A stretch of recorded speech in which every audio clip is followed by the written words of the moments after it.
Hello students, so the topic which we are going to discuss today is energy audit, which is a very important topic in electrical engineering. So energy audit basically क्या है? Audit किया जाता है, मतलब तो energy audit में अगर आपको किसी भी बिल्डिंग का एनर्जी ऑडिट करना है तो बेसिकली आप क्या करोगे, वहाँ पे जितना भी लोड है सबसे पहले तो आप वो कनेक्टेड लोड को कैलकुलेट करोगे। फिर वहाँ से आप उसकी कितनी एनर्जी कंज्यूम हो रही है वो आइडेंटिफाई करोगे। फिर आप उसको किसी एक ड्यूरेशन में आप एनालाइज करोगे। फॉर एग्ज़ाम्पल आप मंथ वाइज, अगर आपको पूरे ईयर का ऑडिट करना है तो हर एक मंथ में कितना एनर्जी कंज्यूम कर रहा है आपकी वो बिल्डिंग, क्योंकि थ्रू आउट द ईयर आपके वेदर मौसम चेंज होंगे तो उसके कारण भी आपकी जो बिजली की डिमांड है वो वेरी करती है समर्स और विंटर्स में। तो आप मंथ वाइज हर एक उस बिल्डिंग का एनर्जी कंजम्पशन निकालोगे। उसके बाद आप आइडेंटिफाई करोगे कि कहाँ कहाँ एनर्जी की बचत की जा सकती है, वहाँ पे कौन से ऐसे इक्विपमेंट्स लगे हैं जो ज़्यादा एनर्जी की खपत कर रहे हैं और आप कहाँ कहाँ पे रिप्लेस कर सकते हो। ठीक है, और ये ध्यान में रखना है कि कॉस्ट और कितना आपको इन्वेस्टमेंट करना पड़ेगा और कितना आपको उस इन्वेस्टमेंट पे रिटर्न आएगा। मींस आप अगर एनर्जी सेविंग इक्विपमेंट्स में इन्वेस्ट करोगे उस बिल्डिंग में तो आपको उसकी इन्वेस्टमेंट कॉस्ट का ध्यान रखना पड़ेगा, और ये भी कि आपको उस इन्वेस्टमेंट करने से जो एनर्जी सेव हो रही है उसके कारण आपको कितना प्रॉफिट होगा, तो ये आपने एनालाइज करना है। फिर आप रिपोर्ट सबमिट करोगे। ये सारा आप करने के बाद लास्ट स्टेप में आप रिपोर्ट सबमिट करोगे जिसमें सारा ये मेंशन होगा कि कहाँ पे एनर्जी कंज्यूम हो रही है, कहाँ पे बचत की जा सकती है, उसका कॉस्ट बेनिफिट एनालिसिस करके, और पूरा एक एक्शन प्लान होगा। तो यही है एनर्जी ऑडिट में। एनर्जी कंजर्वेशन एक्ट 2001 में डिफाइन किया गया है एनर्जी ऑडिट को। तो ये है verification, monitoring and analysis of use of energy. ठीक है, जो एनर्जी की यूज़ हो रही है, जैसे मैंने आपको बताया मंथ वाइज हम उसको एनालाइज करेंगे, मॉनिटर करेंगे और वेरीफाई करेंगे कि कितनी एनर्जी कंज्यूम हो रही है आपकी बिल्डिंग में। तो वो वेरिफिकेशन करनी है आपने, verification, monitoring and analysis of use of energy including submission of technical report. ठीक है, टेक्निकल रिपोर्ट सबमिट करनी है containing recommendations for the improvement for improving energy efficiency, कि आप क्या क्या रिकमेंडेशन कर सकते हैं उस बिल्डिंग में। ठीक है, एनर्जी ऑडिट में सिर्फ आप रिकमेंड कर सकते हो। मतलब कि आप अगर फॉर एग्ज़ाम्पल रिकमेंड, मतलब फॉर एग्ज़ाम्पल किसी बिल्डिंग में अभी आपके फ्लोरेसेंट बल्ब्स लगे तो आप वहाँ पे रिकमेंड कर सकते हो कि आप रिप्लेस कर दो उसको CFL से।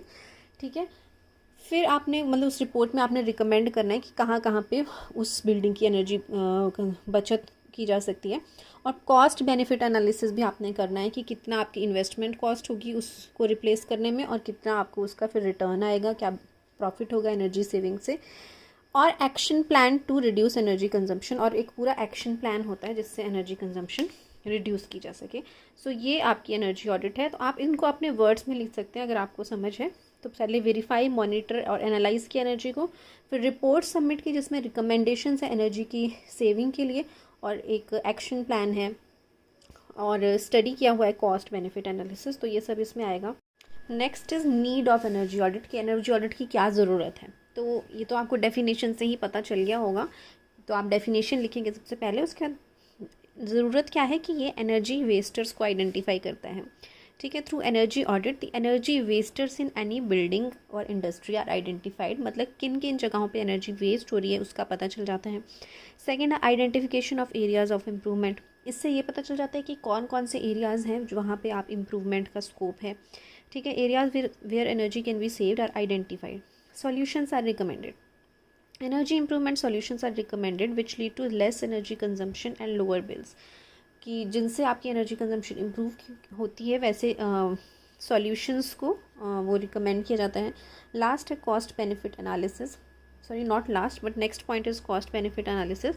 इससे उसका जैसे ये स्टडी किया जाता है कितनी इन्वेस्टमेंट होगी और कितना उससे आपको प्रॉफिट आएगा बाद में, कितनी एनर्जी सेव होगी। मीन्स तो उसे एनालाइज करके हमें पता चल जाता है कि जो भी हम उसमें सेव मतलब इन्वेस्ट कर रहे हो वो फिजिबल भी है कि नहीं। फॉर एग्ज़ाम्पल अगर मान लो कोई ऐसी बिल्डिंग है जहाँ पे इलेक्ट्रिसिटी की जो कंजम्पशन है वो बहुत ही कम है, तो वहाँ पे अगर आप सोलर पैनल में इन्वेस्ट करो, वहाँ पे आपने किसी भी रेटिंग का सोलर पैनल्स इंस्टॉल कर दिए, तो उसकी इन्वेस्टमेंट कॉस्ट ज़्यादा हो जाएगी और आपको जो रिटर्न मिलेगा वो उतना नहीं मिलेगा। तो फिर उसको आपको स्टडी करना पड़ता है कि आप वैसा मेथड लगाओ जिससे आपको सेविंग भी हो।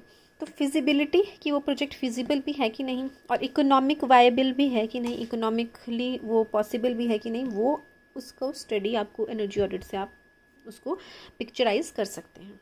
एंड लास्ट पॉइंट है, it provides the complete action plan for energy saving in any building और इंडस्ट्री। इससे आपको एक पूरा प्लान मिल जाता है कि कैसे कैसे आपको एनर्जी की सेविंग करनी है, कि क्या क्या स्टेप्स हैं और क्या क्या आप उसमें चेंजेस कर सकते हैं अपने पूरे बिल्डिंग में, जिससे एनर्जी सेव हो, पूरा एक प्लान मिल जाता है। Now next is types of energy audit. So there are two types of energy audit. One is preliminary energy audit and second one is detailed energy audit. So first is preliminary energy audit. Preliminary energy audit है जो हम पहले करते हैं, first stage है ये। तो इसमें बेसिकली सबसे पहला स्टेप है कि कोई भी ऑर्गेनाइजेशन जिसका हम एनर्जी ऑडिट कर रहे हैं उसकी हम टोटल एनर्जी कंजम्पशन, कितनी एनर्जी कंज्यूम हो रही है, उसको फाइंड करेंगे। सेकंड स्टेप है estimate the scope of saving, कहाँ पे सेविंग की जा सकती है वो आइडेंटिफाई करेंगे। नेक्स्ट है identify easiest areas of attention, कि कौन सी ऐसी जगहें हैं जहाँ पे सबसे इजी तरीके से एनर्जी को सेव किया जा सकता है, वो आइडेंटिफाई करेंगे। ठीक है, फॉर एग्जांपल सिंपल सा एग्जांपल है, जो आपके फ्लोरोसेंट लैम्प्स थे उनको चेंज करके CFL, सो वो एक ईजीएस्ट एरिया है अटेंशन का। Identify immediate improvements. ठीक है, तो एक बार इसमें प्रिलिमिनरी एनर्जी ऑडिट में जो भी एनर्जी ऑडिट टीम है वो एक प्लांट को विजिट करती है जिसके भी एनर्जी ऑडिट करना है, तो रफ सा एक आइडिया लेती है। तो वहाँ पे उसको जस्ट एक विजुअलाइज कर, मतलब विजिबल इंस्पेक्शन करके, नॉट विजुअलाइज, इंस्पेक्शन करके आपको पता चल जाएगा इमीडिएटली कि कहाँ कहाँ पे एनर्जी सेव की जा सकती है। जो फर्स्ट इंस्पेक्शन में आपको आइडेंटिफाई हो गया इमीडिएटली कि ये तो आपको इम्प्रूव करना पड़ेगा या यहाँ से आपकी एनर्जी सेव हो जाएगी। कोई पुराना आपका ऐसा इक्विपमेंट है या कोई ख़राब है, कोई फॉल्टी एरिया है जहाँ पे लॉस हो रहा है, तो वो आपको इमीडिएट एरियाज़ हैं इम्प्रूवमेंट के, उससे वो आपने आइडेंटिफाई करने हैं। नेक्स्ट है सेट अ रेफरेंस पॉइंट। तो एनर्जी ऑडिट से एक रेफरेंस पॉइंट आप सेट कर देंगे प्रिलिमिनरी ऑडिट में कि इतना आप एनर्जी सेव कर सकते हो।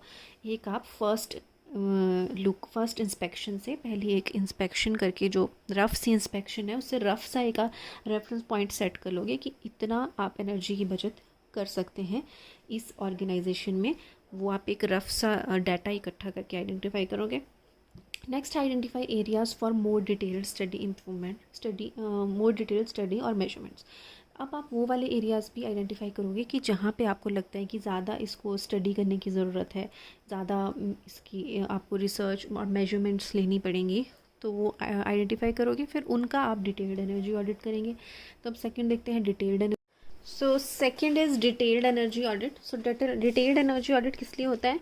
It is made to evaluate all major energy using systems. ठीक है, कहाँ कहाँ पे एनर्जी ज़्यादा यूज़ हो रही है उसका सारा डिटेल में स्टडी किया जाता है, डिटेल प्लान बनाया जाता है कि किस तरह से आपने हर एक एनर्जी कंज्यूमिंग इंस्ट्रूमेंट को स्टडी करना है, तो बारी बारी करके एक प्रॉपर प्लान बनाया जाता है। नेक्स्ट है it offers more accurate estimate of energy saving, ज़्यादा एक्यूरेट करता है as compare to preliminary energy audit. Preliminary energy audit में तो एक हम रफ सा आइडिया लेते हैं, इसमें डिटेल्ड स्टडी की जाती है तो ऑब्वियसली मोर एक्यूरेट होगा। नेक्स्ट है detailed calculations of project cost and savings are carried out. पूरी की पूरी इसमें डिटेल्ड कितने प्रोजेक्ट की कॉस्ट बैठेगी, अगर मान लो आपने किसी रिप्लेस करनी है ट्यूब्स, फैंस और बल्ब्स, मोर एनर्जी एफिशिएंट आपने इक्विपमेंट्स लगानी है, तो उसके लिए क्या इन्वेस्टमेंट आपको करनी पड़ेगी और उसको करके आपको कितनी बचत होगी, वो सारी डिटेल्ड एनालिसिस किया जाता है इसमें। तो इसमें 3 स्टेप्स में इसको किया जाता है, phase 1, phase 2 and phase 3। Phase 1 is known as pre audit phase, मतलब ऑडिट से पहले वाला फेज़ बोला जाता है इसको। Phase 2 is known as audit phase and phase 3 is known as post audit phase, audit के बाद वाला फेज़। तो ये एग्ज़ाम में पूछा जाता है। इसके 10 स्टेप्स हैं डिटेल्ड एनर्जी ऑडिट के, और ये तो आपका मतलब 100% गारंटीड है एनर्जी ऑडिट पे ये वाला क्वेश्चन आना ही है। ठीक है, तो अब इसमें हम देखते हैं कि 10 स्टेप्स क्या क्या हैं। सो 10 स्टेप मेथडोलॉजी जो डिटेल्ड एनर्जी ऑडिट की है, फर्स्ट 3 फेजेस में हमने जैसे कि स्टडी किया। सो फर्स्ट फेज़ है, जैसे ऊपर टॉप में लिखा है प्री ऑडिट फेज़, तो आप इसी तरह से टैबुलर फॉर्म में लिखेंगे इसको, स्टेप नंबर डालेंगे, फिर प्लान्स ऑफ एक्शन लिखेंगे और उसके बाद उसके पर्पस या रिजल्ट्स लिखेंगे। तो सबसे पहले स्टेप 1, ये फेज़ 1 प्री ऑडिट फेज़ में 2 स्टेप्स हैं, स्टेप 1 और स्टेप 2, जो हम ऑडिट करने से पहले लेते हैं। मतलब ऑडिट प्रोसीजर करने से पहले आप ये 2 स्टेप्स करेंगे जो कि प्री ऑडिट फेज़ में आएंगे। तो सब स्टेप 1 है, स्टेप 1 में देखिए क्या क्या एक्शंस आपने लेने हैं। तो पहले स्टेप में आपने एक तो प्लान करना है कि आपने किस तरह से ऑडिट करना है। सेकंड आपका है वॉक थ्रू ऑडिट, मतलब जिस भी जगह का आपने ऑडिट करना है, कोई भी बिल्डिंग हो सकती है, कोई इंडस्ट्री हो सकती है, तो उसका आपने एक बार पूरा सर्वे करना है वहाँ पे फिज़िकली प्रेजेंट होके, मतलब एक वॉक थ्रू ऑडिट, पैदल चल के सारा आपने हर एक चीज़ को एक बार एनालाइज करना है, तो वॉक थ्रू ऑडिट वो हो गया। थर्ड है informal interview with energy manager, production plant manager, जो भी वहाँ के मैनेजर है, और उससे आपने एक इनफॉर्मल सा इंटरव्यू लेना है, जिससे आपको आइडिया हो जाए कौन सी इक्विपमेंट कितनी चलती है और कितनी एवरेज एनर्जी कंजम्पशन है। तो मतलब जनरल सा एक इंटरव्यू लेना है प्री ऑडिट फेज़ में। अब है पर्पज़, इसका पर्पज़ क्या है। प्लान तो हमने देख लिया कि क्या क्या स्टेप्स है, तो इसके पर्पज़ क्या क्या है देखने से ही पता चल रहा है कि resource planning, establish organise audit team. तो मतलब ये बेसिकली प्लानिंग के लिए है, तो आप अपने वर्ड्स में लिख सकते हो। पर्पज़ है इसका to plan the energy audit in a better way, इस तरह से लिख सकते हो। सेकेंड पर्पज़ लिखा है मैक्रो डाटा कलेक्शन, मीन्स जो भी आपका मैक्रो डाटा कलेक्शन मीन्स जो बड़ा बड़ा डाटा है, ठीक है, मतलब माइन्यूट मेजरमेंट्स नहीं। फॉर एग्जांपल आपने कितने नंबर ऑफ़, आपके किसी रूम में कितने नंबर ऑफ़ फ़ैन हैं, कितनी बल्ब्स हैं, कितनी इक्विपमेंट है, तो जो आपका मोटा मोटा डाटा है, मैक्रो डाटा को वो कह सकते हैं आप, उसको आपने कलेक्ट करना है। थर्ड है familiarisation of process plant activities, जो भी उस वहाँ की एक्टिविटीज़ हैं उससे एक बार आपने फैमिलियराइज होना है कि क्या क्या हो रहा है वहाँ पे, कितनी देर तक हो रहा है, कितनी इक्विपमेंट्स है। फैमिलियराइज करने में आपको प्री ऑडिट फेज़ हेल्प करता है। एंड लास्ट है first hand observation and assessment of current level operation and practices. First hand observation हुआ कि पहली नज़र में जो आपको एक सरसरा सा पता चल रहा है, वो ऑब्जर्वेशन क्या है। तो इनको आप अपने वर्ड्स में लिख सकते हैं। तो ये प्री ऑडिट फेज़ ज़रूरी होता है, आप डायरेक्टली ऑडिट करना स्टार्ट नहीं कर सकते। एक बार आपको पूरा प्लांट का सर्वे लेना पड़ता है, डिफरेंट पर्सन से इनफॉर्मल सा इंटरव्यू लेना पड़ता है, मोटा मोटा आप डाटा इकट्ठा करोगे, एक बार सरसरी से आप नज़र मारोगे, फिर आप डिटेल में जाओगे, डायरेक्टली आप डिटेल में नहीं घुस जाओगे। तो अब स्टेप 2 आप देखिए, स्टेप 2 प्री ऑडिट फेज़ का ही स्टेप 2 है, कंडक्ट ऑफ ब्रीफ मीटिंग और awareness programme with all the divisional heads and personal persons concern. अब जो भी उस बिल्डिंग से रिलेटेड जितने भी पर्सनस हैं और उनके साथ एक ब्रीफ मीटिंग। फॉर एग्जांपल अगर मेरे को इलेक्ट्रिकल ब्लॉक का, आपके पॉलिटेक्निक कॉलेज के इलेक्ट्रिकल ब्लॉक का मुझे ऑडिट करना है, तो सबसे पहले तो फर्स्ट स्टेप तो हमने पता चल गया, एक बार मैं जाऊंगी, अब खुद चल के जाऊंगी, वॉक थ्रू ऑडिट लूँगी, खुद चल के अपने आप ऑब्जर्व करूँगी, मोटा मोटा सारा डाटा इकट्ठा करूँगी और हेड ऑफ़ द डिपार्टमेंट से एक बार इनफॉर्मल मीटिंग करूँगी। स्टेप 2 में है जितने भी पर्सनस कंसर्न है उन सब से मीटिंग करनी है। फॉर एग्जांपल सारे स्टूडेंट्स से, सारे टीचर्स से, जो भी आपका स्टाफ है उन सब से एक बार मीटिंग करनी है। तो वो स्टेप 2 है। तो इसका पर्पज़ क्या है, बिल्डअप ऑफ कॉपरेशन, एक दूसरे के साथ कॉपरेशन होगी। Issue questionnaires for each department, questionnaires कर सकते हैं। फॉर एग्जांपल मैं स्टूडेंट्स के लिए अलग से क्वेश्चंस का सेट बना सकती हूँ, उसमें मैं क्वेश्चंस इस तरह से पूछ सकती हूँ कि कितनी देर तक आपकी ये इस रूम में ये वाली लाइट कितनी देर तक चलती है, आप ये फ़ैन कितनी देर तक यूज़ करते हैं, या कोई भी इक्विपमेंट, उस तरह के आप क्वेश्चंस हर एक स्टूडेंट्स के लिए अलग सेट बनेगा, टीचर्स के लिए अलग बनेगा। तो वैसे ही किसी और इंडस्ट्री में हर एक डिपार्टमेंट के लिए अलग अलग क्वेश्चनर्स होंगे। नेक्स्ट पर्पज़ आपके स्टेप 2 का है ओरिएंटेशन और अवेयरनेस क्रिएशन। इसमें मैं सबको एक तरह से अवेयरनेस क्रिएट करूँगी, एनर्जी ऑडिट क्यों किया जा रहा है उसकी इम्पॉर्टेंस उनको समझाऊँगी कि वो बहुत ज़रूरी है, और उससे आपको पता चलेगा कि आपकी कहाँ कहाँ एनर्जी वेस्ट हो रही है और आप हम सोल्यूशंस रिकमेंड करोगे। और ये बहुत ही इम्पॉर्टेंट नॉन नेगोशिएबल है एनर्जी ऑडिट तो मस्ट है, होना ही चाहिए। आप ये कन्विंस करोगे जिस भी ऑर्गेनाइजेशन का आप एनर्जी ऑडिट कर रहे हो। अब हम आएंगे ऑडिट फेज़ में। प्री ऑडिट फेज़ के 2 स्टेप्स हो गए, अब ऑडिट फेज़ में स्टेप 3 से आगे हैं। सो नेक्स्ट अब ऑडिट फेज़ में आ गए, हम एक्चुअल ऑडिट करेंगे। एक बार हमने सर्वे कर लिया बेसिक सा, तो ऑडिट थ्रू में फेज़ 2 में अब स्टेप 3 से चलेंगे। तो इसमें क्या है, primary data gathering, process flow diagram and energy utility diagram. मतलब इसमें अब आपने सारा, फर्स्ट स्टेप है आपका डाटा कलेक्ट करना। तो आप डाटा कलेक्ट करोगे, कोई फ्लो डायग्राम्स हैं वो बनाओगे, और जो यूटिलिटी एनर्जी के जैसे पावर सिंगल लाइन डायग्राम्स हैं उस तरह से सारे डायग्राम्स इसमें आप बनाओगे और डाटा कलेक्ट करोगे। फर्स्ट स्टेप यही होना चाहिए। अगर मैं एनर्जी ऑडिट कर रही हूँ तो फर्स्ट स्टेप में मैं यही एनालाइज करूँगी कि कितना लोड है, कितने मेरे इक्विपमेंट्स लगे हैं, कितनी उनकी रेटिंग है, ठीक है, क्या टैरिफ है, और कितने टाइम के लिए ऑपरेट हो रहा है। तो ये सब डाटा आएगा। तो अब इसका पर्पज़ क्या है, तो वहाँ पे देखो, historic data analysis, base line data collection means पहले का जो भी डाटा है वो आप एक बार उसको एनालाइज करोगे। नेक्स्ट है प्रिपेयर प्रोसेस फ्लो चार्ट्स, जो भी अगर कहीं फ्लो चार्ट्स बनने हैं वो बनाओगे। नेक्स्ट है ऑल यूटिलिटी सिस्टम डायग्राम्स, जैसे कि सिंगल लाइन डायग्राम्स जो हैं, या वाटर सिस्टम या स्टीम डिस्ट्रीब्यूशन के जो भी डायग्राम्स हैं वो आपने सिंगल लाइन डायग्राम सारे बनाने हैं। नेक्स्ट है design operating data and schedule of operation. Schedule of operation means कितनी देर के लिए कौन सी चीज़ कितनी टाइम के लिए चल रही है वो आप कैलकुलेट करोगे, तभी आप नंबर ऑफ़ ऑपरेटिंग आवर्स को अगर आप किलोवाट रेटिंग से मल्टीप्लाई करोगे तो आपको एनर्जी मिलेगी। तो वहाँ से आपने सारा डाटा बनाना है शेड्यूल ऑफ ऑपरेशन का। लास्ट है annual energy bill and energy consumption pattern. जो आपका ईयरली बिल आता है, पुराने पुराने बिल्स को आप स्टडी करोगे और वहाँ से आप एनालाइज करोगे कि किस तरह का एनर्जी कंजम्पशन पैटर्न है। After that we have step 4। Step 4 में है कंडक्ट सर्वे एंड मॉनिटरिंग। तो स्टेप 3 में हमने सारा का सारा डाटा और फ्लो चार्ट्स, ये डायग्राम्स बना लिए। अब हम सर्वे करेंगे। सर्वे कैसे करेंगे, मतलब मैंने अब सारा डाटा तो कलेक्ट कर लिया। तो फॉर एग्ज़ाम्पल कोई ट्यूब लाइट है, तो आप उससे उसकी लाइट डेंसिटी को मेजर कर सकते हो लक्स मीटर से, और या तो कोई मोटर है तो उससे आप उसकी एफिशिएंसी निकालने के लिए टेस्ट परफॉर्म कर सकते हो कि कितना एफिशिएंट है, तो उस टेस्ट परफॉर्म कर सकते हो आप। फिर कोई इंसुलेशन है तो इंसुलेशन की रेजिस्टेंस आप मेजर कर सकते हो मैगर की हेल्प से।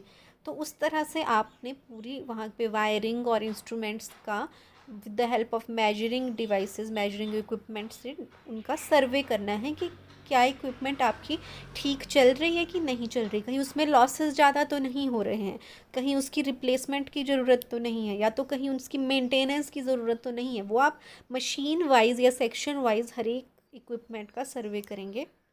तो स्टेप 4 है कंडक्ट सर्वे एंड मॉनिटरिंग, और मॉनिटर करेंगे कि क्या if the equipment is working properly और नॉट। तो इसका जो पर्पज़ है, उस साइड आपने मेजरमेंट्स है, बेसिकली सर्वे करने का जो पर्पज़ है वो मेजरमेंट्स है, इसलिए पर्पज़ वाले टेबल में मेजरमेंट्स लिखे हैं। क्या क्या मेजरमेंट्स हो सकती हैं, फॉर एग्जांपल मोटर का सर्वे आप अपने आप से देख सकते हो, मोटर की tests to find the efficiency of the motor, tests to find insulation resistance, और लाइटिंग सर्वे, ठीक है, लक्स मीटर से उसकी लाइट इंटेंसिटी मेजर कर सकते हो। तो with the help of instruments करेंगे। Next for collection of more accurate data, ताकि आपको ज़्यादा सही डाटा मिल सके। अब है स्टेप 5। स्टेप 5 में डिटेल्ड एक्सपेरिमेंट्स करने हैं।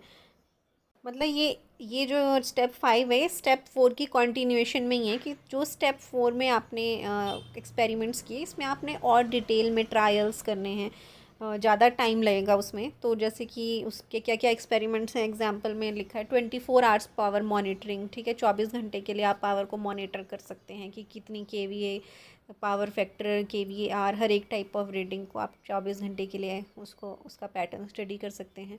लोड वेरिएशंस ट्रेंड आप स्टडी करेंगे through a period of time, क्योंकि एक दिन में तो आपको पता नहीं चलेगा, आप कुछ पीरियड ऑफ टाइम के लिए स्टडी करेंगे कि ये क्या पैटर्न रहता है किसी भी इक्विपमेंट का, ठीक है, यूज़ होने का। नॉट नेसेसरीली पंप्स और कंप्रेसर्स, वो तो ऐसे एग्जांपल के लिए दे दिया है, कोई भी इक्विपमेंट।